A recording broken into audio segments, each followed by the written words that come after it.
Hi. So we're gonna go way back, right? Back into So time. we're gonna go way back. So this story is from the very first year of our relationship. We've been together 18 years. So we're going back to 2004. Okay? Yeah. Yeah. So I'm Jermaine They're ready. and we're the Macks.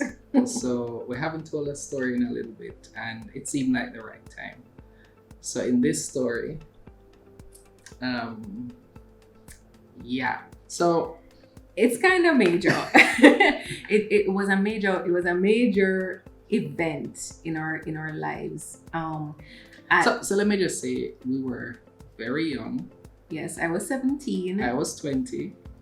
We were youngins, right? However, Should maybe we tell we're this 20, we were story? 19. I was 20. 19. You're I 19. was 19. So guys, don't judge us from this story. Please. Right? But we just have to tell. We have just to, have we to have say to the tell truth, Yeah. right?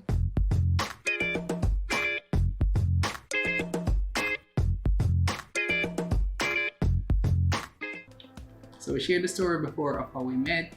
You know, I went to fix Renee's computer. She was all over me. Computer got mysteriously broken again a couple of days. So I came back. We started to talk as friends. And, we were just kind of in each other's space for the first few months. We really liked each other. When Renee's relationship ended, mine, mysteriously ended as well. Mysteriously. And then we decided, about 7 months, 8 months into knowing each other, that we would give this relationship a try. Right. And so, in the early parts of our relationship, when we just got together, there was so much love and desire And passion. and infatuation. running up phone bills and talking late. Like, she would fall asleep on the phone. I would fall asleep. Mm-hmm. She would wake up. I would wake up, and we continue our conversation. Right? It's like nothing happened. Yeah, we would do that. So, at that time it was landlines, and we got a couple landlines cut off. Well, And give me 5 plans. free nights and weekends. Yeah. Man, we spoke a lot. I still don't know about what. Right? We found things to talk about all the time, and we still do. Yeah.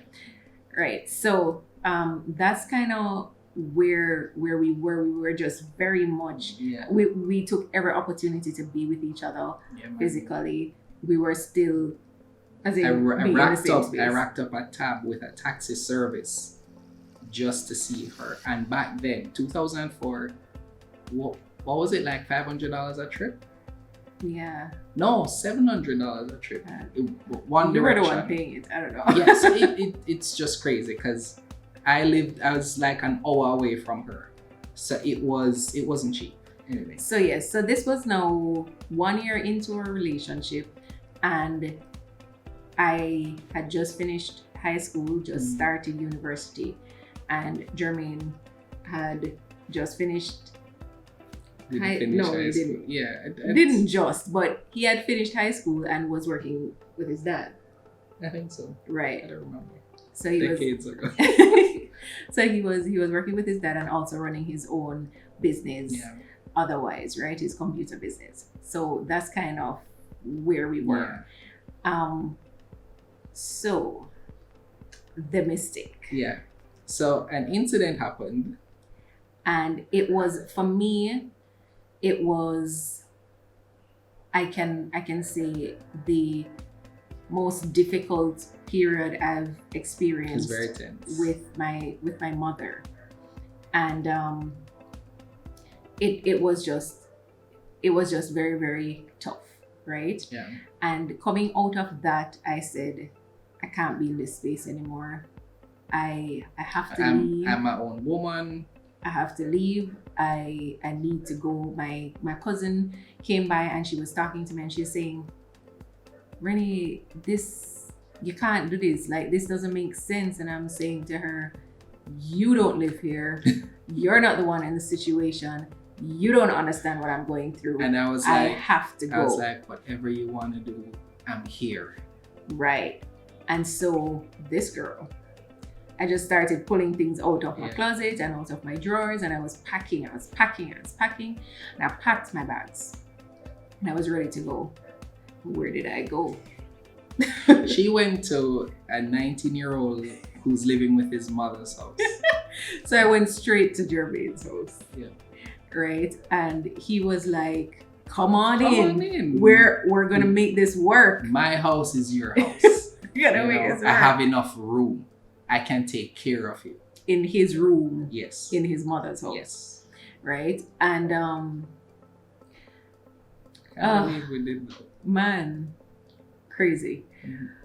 However, that very night that I came in with my packed bags, because we did this and we didn't talk to anybody. We didn't talk to his mother.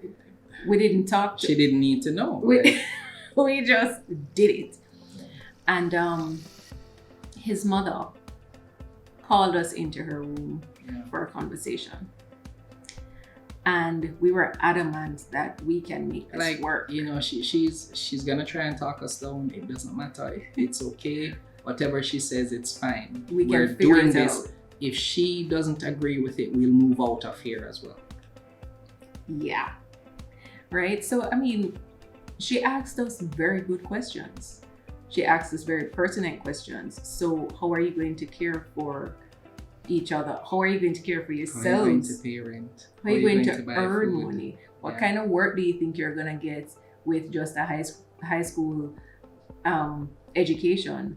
How are you going to... I love you, Mom. That's all I can say. How are you going to... What kind of life are you really going to have together if you don't complete university, if you don't continue being at home with your mother where you're supposed to be? Yeah. And I mean, what if you get pregnant? How is that gonna work? Somewhere along the lines of all of these questions, and us, I guess, being sober minded after a while, we're like, okay, this is not gonna work. I imagine that first time Renee went back home was awkward. I don't think I was there. Awkward is the least. it's like the most subtle way you can put it, right? Yeah. But we are grateful. We're absolutely grateful for both our parents. For our parents, yes. For his mom for talking sense into us and helping us to see that what we're doing just don't make sense. It couldn't work. And to my mom as well for being gracious enough to welcome me back. And yes, we had to go through. We went through difficulties and we went through a difficult period, but she never once said you can't come back here. Yeah. She never once said that you're not welcome here. And what we realized is that a lot of the questions that we were asked back then, and sometimes there are persons who would say things to us that then and in the early stage of our relationship, we would see them as persons being negative. Right. They were legitimate, reasonable questions to ask that as a young couple, we thought is like, you guys are being negative. We have love. Our love is stronger. And that's as all we strong need. as it could ever be. Like, what are you saying? You don't understand. You haven't experienced what we experienced. You're single. What do you know about love?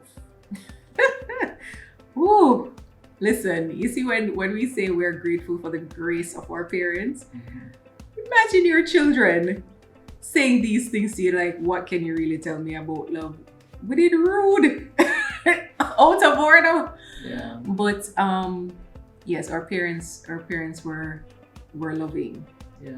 Are loving and gracious to us. So what we learned out of that years after, clearly, because we did still in our feelings a bit. At the point that we fast forward a few years, and we tell this story in other videos, but when we actually moved out, we still weren't ready. We so weren't ready. We weren't ready. It's just that we didn't move out when we first wanted to. Right. But at the point that we moved out, we weren't. When we moved out, I had the first month's rent, and my dad had to help me cover the second month's, not cover the deposit. And I convinced her that we would be okay. Mm-hmm. And I sold it to her and said, we'll be fine. And so she trusted me, left her home where she didn't have to do anything but maybe pay the internet bill, come to live with me when we now took on responsibilities that we were not ready for. Right. And so the point of this story that we're sharing is that when you're young and in love, there's this feeling of being invincible. Mm-hmm. There's this feeling that your love is strong enough to overcome anything. There's this feeling that is very short-sighted in nature, like you don't see anything that can go wrong. And it, on one hand, it's a euphoric feeling. Yeah. The next hand, it is a very big risk. It's a very big liability because you know, when we look back now, we're like, there's so many things that could have derailed our relationship. Mm-hmm. There's so many things that took us years to fix, wrong mindsets, you know, bad habits, bad tendencies that were developing that we thought marriage would fix, but it didn't. And so looking back, we are grateful to our parents. We're grateful for the grace of God. Yes. We're grateful for His forgiveness and His preservation of us as individuals and as a couple. Yeah. So, our encouragements to you, especially for those who are young and in love, those who are excited about this newness, this new love. Who can't see anyone or anything else. Listen, you're gonna need more than just love to get through, right?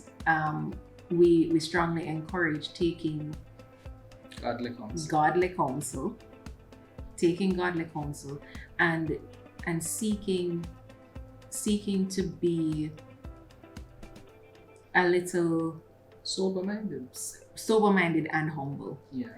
Humble enough to receive feedback. Mm-hmm. It is not, you don't know everything.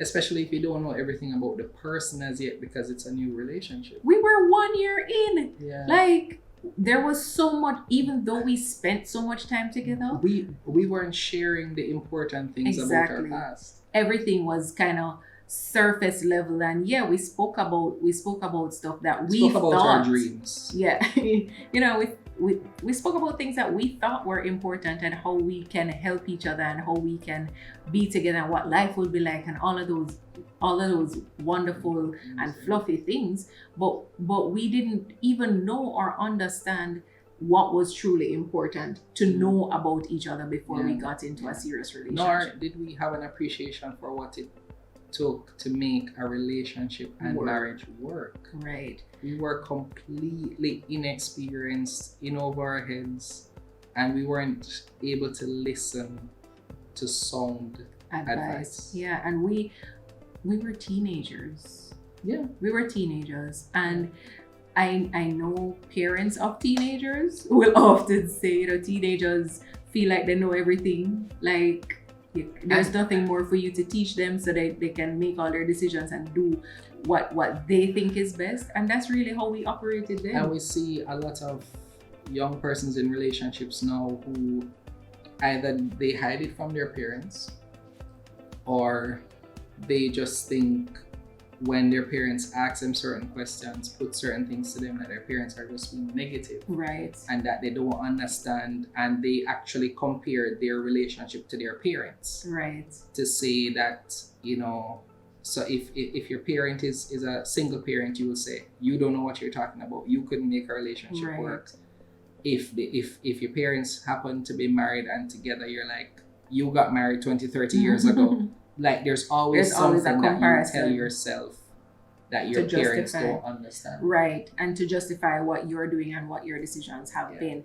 And so we want to say to our young people, listen to what your parents are saying. Listen to the advice of your parents. They're not saying it because they hate you. They're saying it because they love you. They're saying it not because they don't understand. Yeah, They're saying it spent a because little bit more time on this earth than you exactly. have. They're saying it because they have been through a lot of things. Yeah. And they are able to see a little further than you are. And for the persons who are not teenagers, right? Because this also goes to persons who we've seen relationships now that are young, and a couple will want to get married, but there's not enough of a history, meaning a building up, a foundation has not been laid, and so they want to enter into marriage without fully having an understanding of each other or what it takes to go through a committed marriage. Right. And so this is not just for young people. I know we shared it because we were teenagers, so we gave that advice, but understand that you could be older And just in a young relationship. Exactly. And be facing the same challenges. Yeah. So we really hope that this little story into our past was helpful, and that you in fact got some value from it. Yeah. So we want you to tell us below when you met your spouse, at what age did you start your relationship, and tell us what the early days were like. What was the biggest mistake you ever made? Tell us. Yes. I thought you were gonna say no, I was just agreeing with you. All right, so we'll see you in the next video.